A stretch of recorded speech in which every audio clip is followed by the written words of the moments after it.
Mga kapuso, nadagdagan pa ang mga Swiftie na imbis na mag-trip to Singapore ay nag-trip to the NBI matapos silang ma-scam.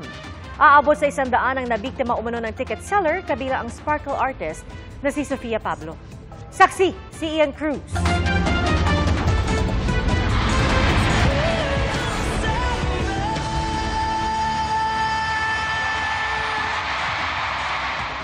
Hulyo pa lang noong nakarang taon, mabilis nang na-sold out ang ticket para sa nag-iisang stop ng Eras Tour ni Taylor Swift sa Southeast Asia.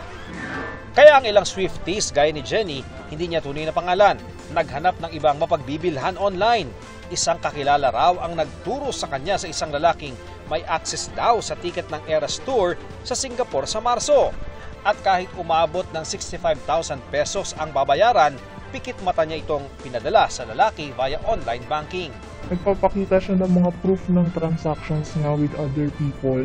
Tapos may mga nagbo-vouch nga sa kanya, even to the point na nagbabanggit pa siya na may mga social media influencers at saka celebrities siyang napagbentahan ng ticket. Makukuha raw ni Jenny ang ticket 2 linggo bago ang concert, pero all is not too well pala. Dahil nang dumating ang takdang petsa, hindi na niya makontak ang lalaki. Nagsimula na magsipag-comment yung mga bumili din sa kanya. It turns out, madami pala kami. Kaya si Jenny, inireklamo ang lalaki sa NBI Cybercrime Division. Sa dami ng mga Facebook posts na nakikita ko na binavouch siya, marami nagko-comment na legit siya, hindi na ako nagtanong, hindi ako nagkaroon ng idea na itong taong ito manloloko pala. Alam naman namin yung risk. Pero dahil nga sa gusto namin manood, dahil fan talaga kami, yun yung napala namin, which is nakakalungkot. Gusto lang naman namin mag-enjoy. Isa rin daw sa mga nabiktima ang sparkle artist na si Sofia Pablo. Base sa kanyang pahayag, may una siyang kausap na reseller pero nagkaproblema ito. Kaya sa lalaking nakatransaksyon din ni Jenny siya, umasang makakakuha ng ticket. Pero matapos makapagbayad, wala rin siyang napala.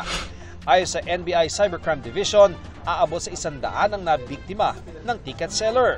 Paalala ng NBI, sa lehitimong ticket office lang bumili ng concert tickets. Ingat po tayo na hindi dahil po may nag-vouch, ibig sabihin totoong tao na po yung nag-vouch, at hindi dahil nagpadala sila ng ID, ibig sabihin sila talaga yun. Pero lumalabas na hindi lang sa Pilipinas nakakaranas ng ticket scam.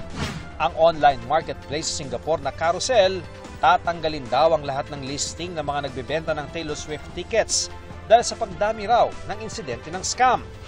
Sa kabila ng bad blood experience, di sumusuko si Jenny na mapanood ng idolo.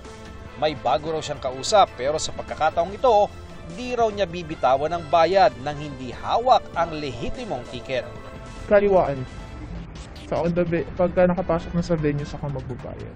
Para sa GMA Integrated News, ako si Ian Cruz, ang inyong saksi. Mga kapuso, sama-sama tayong maging saksi. Mag-subscribe sa GMA Integrated News sa YouTube at para sa mga kapuso abroad, samahan niyo kami sa GMA Pinoy TV at sa www.gmanews.tv.